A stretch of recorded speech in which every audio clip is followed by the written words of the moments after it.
2026년 1분기에 XRP의 5가지 주요 이벤트가 동시에 집중되어 있습니다. RLUSD 일본 출시, 클래리티 액트 통과 여부, ETF 자금 흐름, 연준의 금리 결정, 그리고 블랙록 XRP ETF 신청 가능성, 이 5가지가 앞으로 90일 안에 순차적으로 펼쳐질 수 있는 그런 이슈들입니다. 현재 XRP는 2달러 주변에서 거래가 되고 있습니다. 작년 7월 3.66달러 대비 40% 넘게 하락한 수준입니다. 1월 초에 25% 반등하면서 2.4달러까지 올라섰지만 이후 조정을 받으며 2달러 초반에서 움직이고 있습니다. 이런 상황에서 1분기에 집중된 이벤트들이 XRP의 2026년 방향을 결정할 수가 있습니다. 개별 이벤트도 중요하지만 이것들이 동시에 작용한다라는 게 핵심이 아닐까 싶습니다. 그래서 이번 영상에서는 1분기에 예정된 5가지 촉매제를 하나씩 분석하고 시나리오별로 어떤 결과가 나올 수 있는지 정리해 보도록 하겠습니다. 먼저 첫 번째 촉매제는 RLUSD 일본 출시입니다. 리플과 SBI 홀딩스는 2025년 8월에 양해각서를 체결했습니다. 핵심 내용은 리플의 달러 기반 스테이블 코인 RLUSD를 일본에서 배포하겠다는 겁니다. 출시 시점은 2026년 1분기로 예정되어 있습니다. SBI VC 트레이드가 일본에서 독점 배포를 담당합니다. SBI VC 트레이드는 일본 최초로 전자결제 수단 거래 서비스 제공자 라이선스를 취득한 그런 거래소입니다. 이미 서클에 USDC를 취급하고 있고 RLUSD가 추가되면 일본에서 두 번째 미국 달러 기반 스테이블 코인이 됩니다. 일본이 왜 중요한지 숫자로 짚어보겠습니다. 리플의 ODL, 다시 말해 온디맨드 유동성 서비스 거래량의 50% 이상이 일본에서 발생합니다. 아시아 전체로 보면 그 비중은 더 높아집니다. 일본은 리플 네트워크의 핵심 시장이라고 할 수 있습니다. 일본의 규제 환경도 유리합니다. 일본은 2023년 결제 서비스법 개정을 통해서 스테이블코인 프레임워크를 완비했습니다. 라이선스를 받은 기관만 법정화폐 연동 스테이블코인을 발행할 거나 또 배포할 수가 있습니다. 규제가 명확하다는 것은 기업 입장에서 예측 가능성이 높다라는 것을 의미합니다. SBI 홀딩스는 단순한 거래소 운영사가 아닙니다. 일본 최대 금융그룹 가운데 하나로 은행, 증권, 송금 네트워크를 보유하고 있습니다.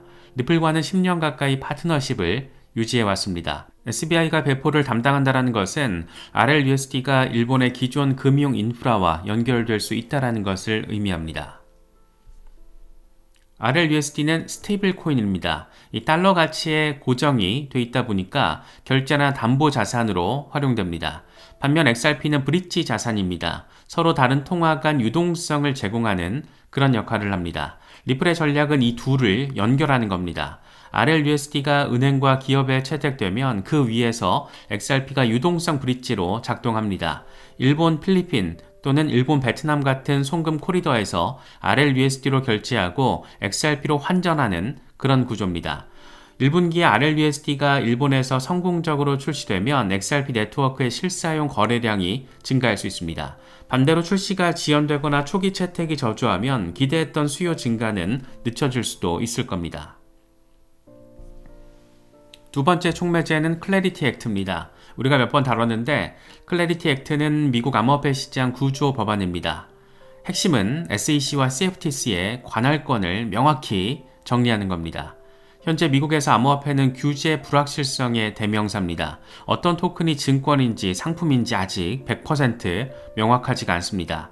SEC는 대부분의 토큰을 증권으로 보고 바이든 행정부 당시에 규제 엄청 빡세게 매달렸고 CFTC는 상품으로 보는 입장입니다. 이 혼란이 기관 투자자의 진입을 막는 주요 원인이었습니다. 클래리티 액트는 이 문제를 해결합니다. 디지털 상품은 CFTC가, 디지털 증권은 SEC가 관할하도록 명확히 구분합니다. 거래소, 브로커, 커스터디 업체의 등록 요건도 규정합니다. 2025년 7월 하원에서 294대 134로 통과했습니다. 초당적인 지지를 받은 건데 문제는 상원입니다. 원래 1월 15일에 마크업이 예정되어 있다가 이게 지금 1월 27일로 연기됐습니다. 마크업은 법안을 조항별로 검토하고 수정안을 논의하는 그런 절차입니다. 연기 이유로는 여러 가지가 꼽히고 있습니다. 먼저 코인베이스 CEO 브라이언 암스트롱이 법안 지지를 한때 철회하기도 했습니다.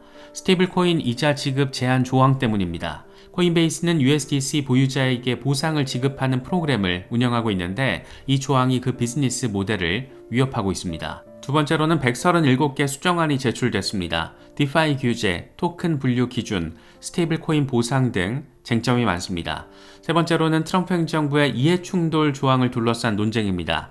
트럼프 일가가 월드리버티 파이낸셜이라는 디지털 자산 플랫폼을 운영하고 있어서 일부 민주당 의원들이 윤리 조항 삽입을 요구하고 있습니다. 상원은행위원회 팀 스캇 위원장은 마크업 연기 이후 성명을 발표했는데 초당적인 논의가 진행되고 있고 모든 이해관계자가 선의로 협상 테이블에 있다. 이런 내용입니다. 상원 농업위원회는 1월 27일에 자체 마크업을 예정하고 있습니다. 클래리티 액트가 XRP에 주는 의미는 아주 명확합니다. 법안이 통과되면 XRP가 디지털 상품으로 분류될 가능성이 높습니다. 이미 리플은 SEC 소송에서 부분 승소했고 프로그래매틱 판매에 대해서는 증권이 아니다라는 판결을 받아냈습니다. 클래리티 액트는 이를 법률로 확정하는 그런 효과가 있습니다. 기관 투자자 입장에서 규제 불확실성은 진입 장벽입니다. 법안이 통과되면 연기금, 보험사, 자산운용사들이 XRP에 투자하기 훨씬 쉬워집니다. 컴플라이언스 팀이 승인할 수 있는 근거가 생기기 때문입니다. 반대로 법안이 지연되거나 부결되면 규제 불확실성이 최소 18개월 더 지속될 수도 있습니다. 기관 자금의 대규모 유입은 그만큼 늦춰질 수도 있는 겁니다.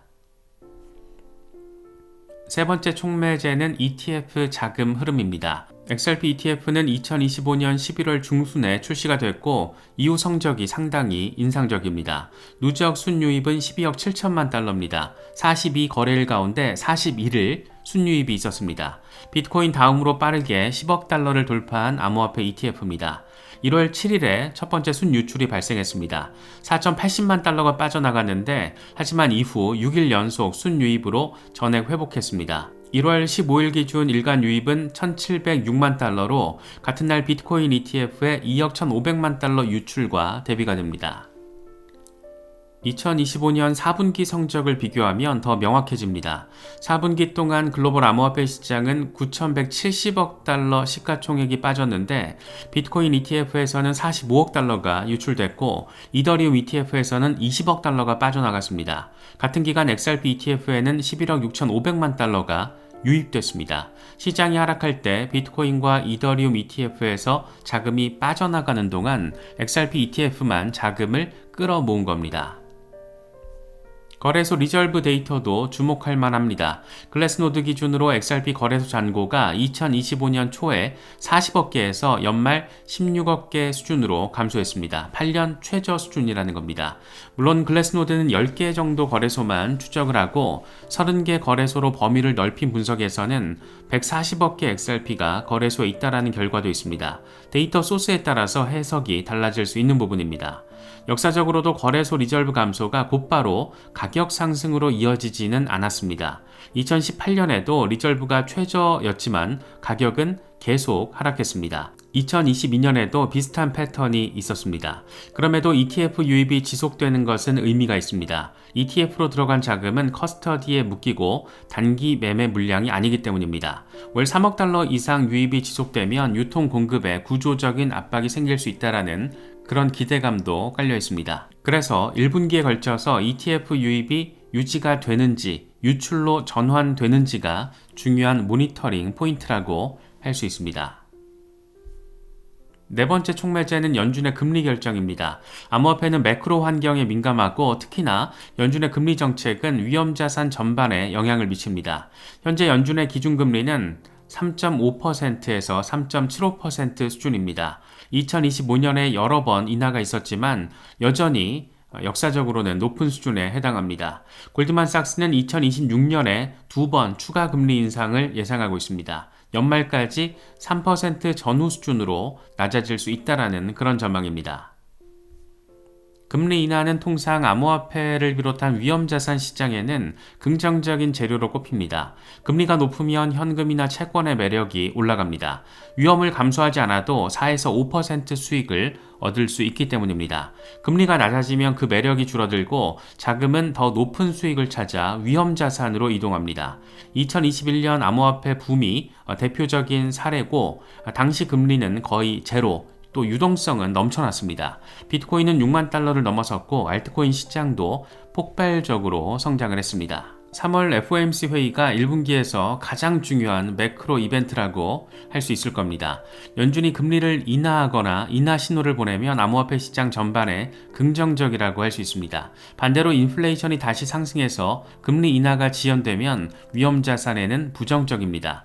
물론 XRP만 따로 움직이진 않습니다. 매크로 환경이 우호적이면 XRP도 상승 압력을 받고 반대면 하락 압력을 받습니다. 개별 호재가 있어도 매크로가 역풍이면 상쇄될 수가 있습니다.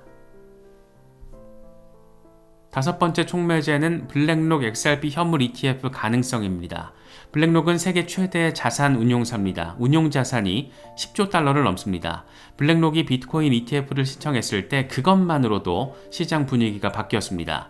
현재 블랙록은 XRP ETF 신청 계획이 없다라고 공식적으로 부인한 상태입니다. 하지만 시장에서는 루머가 지속되고 있습니다.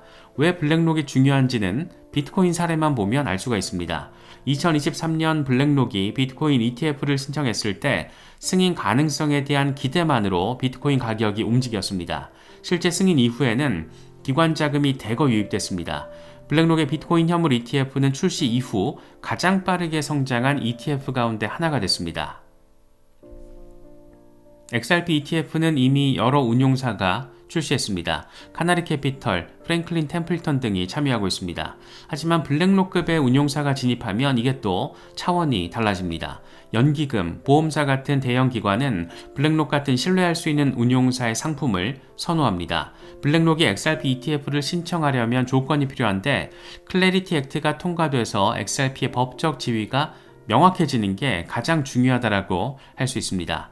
규제 불확실성이 있는 자산에 블랙록 같은 운용사가 먼저 뛰어들 가능성은 상대적으로 낮다라고 보는 게 맞을 겁니다. 물론 1분기 안에 블랙록이 XRP ETF를 신청할 가능성은 현실적으로 낮습니다. 클래리티 액트 통과 여부도 불확실하고 블랙록의 내부 검토 절차도 시간이 필요합니다. 하지만 워치리스트에는 올려둘 필요가 있습니다. 블랙록의 움직임이나 발언은 시장 심리에 즉각적인 영향을 미치기 때문입니다. 신청 루머만으로도 가격이 꿈틀거릴 수가 있습니다. 다만 최근에도 사건이 터졌듯이 확인되지 않은 루머에 베팅하는 것은 위험합니다. 블랙록이 신청한다라는 소문에 매수했다가 부인 발표가 나오면 손실을 볼 수 있기 때문입니다. 이제 이 5가지 촉매제를 종합해서 시나리오별로 전망을 해보겠습니다. 강세 시나리오, 우리가 바라는 그런 그림일 겁니다. 클래리티 액트가 잘 통과가 되고 RLUSD 일본 출시가 성공적으로 이뤄집니다. ETF 유입이 월 3억 달러 이상 유지가 되고 연준이 3월에 금리 인하 신호를 보냅니다. 이 경우 XRP는 3달러에서 4달러 사이를 도전할 수 있을 겁니다. 작년 고점인 3.66달러 회복도 가능한 그런 시나리오라고 할 수 있습니다. 중립 시나리오, 클래리티 액트가 통과되지 못하고 상반기로 지연됩니다. RLUSD는 예정대로 출시가 되지만 초기 채택은 완만합니다. ETF 유입은 유지가 되지만 폭발적이지가 않습니다. 연준은 금리를 동결합니다. 이럴 경우 XRP는 2.3달러에서 3달러 사이 박스권에서 움직일 가능성 더 높지 않나 생각됩니다. 방향성 없이 횡보하는 그런 구간에 해당합니다. 약세 시나리오, 우리가 제일 싫어하는 그런 상황. 클래리티 액트가 부결되거나 무기한 지연됩니다. 매크로 환경이 악화돼서 연준이 금리 인하를 미룹니다. ETF에서 지속적인 유출이 발생하고 이럴 경우에 XRP는 1.8달러에서 2달러 사이 지지선을 테스트할 수가 있습니다. 1.5달러까지 하락하는 최악의 시나리오도 배제할 수가 없습니다. 어떤 시나리오가 현실화될지는 아무도 모릅니다. 중요한 것은 각 이벤트의 일정을 파악하고 결과에 따라서 대응을 미리미리 준비하는 게 아닐까 생각됩니다. 1분기에 주목해야 될 워치리스트를 마지막으로 정리를 하겠습니다. 먼저 1월 27일 클래리티 액트 상원 농업위원회 마크업입니다. 상원은행위원회도 1월 말에 재마크업을 진행할 예정입니다. 양쪽 위원회에서 법안이 통과돼야 이 상원 본회의로 넘어갈 수가 있습니다. 두 번째로는 RLUSD 일본 출시 발표입니다. 구체적인 날짜는 아직 확정되지 않았지만 1분기 안에 예정되어 있습니다. SBI나 리플의 공식 발표를 주시하면 될 건데 이건 제가 열심히 팔로우업을 하겠습니다. 세 번째로는 월간 ETF 유입 데이터입니다. 소소밸류 같은 플랫폼에서 일간 유입을 확인할 수가 있습니다. 월 3억 달러 이상이 유지되는지 유출로 전환되는지가 기관 수요의 바로미터라고 할 수 있습니다. 네 번째로는 3월 FOMC 회의입니다. 연준의 금리 결정과 성명서, 파월 의장의 기자회견 내용이 중요합니다. 금리 인하 신호가 나오면 위험자산에는 긍정적입니다. 다섯 번째로 블랙록을 비롯한 대형 운용사의 움직임입니다. 공식 신청이 아니더라도 관련 발언이나 뉴스가 시장 심리에 긍정적인 영향을 줄 수 있습니다.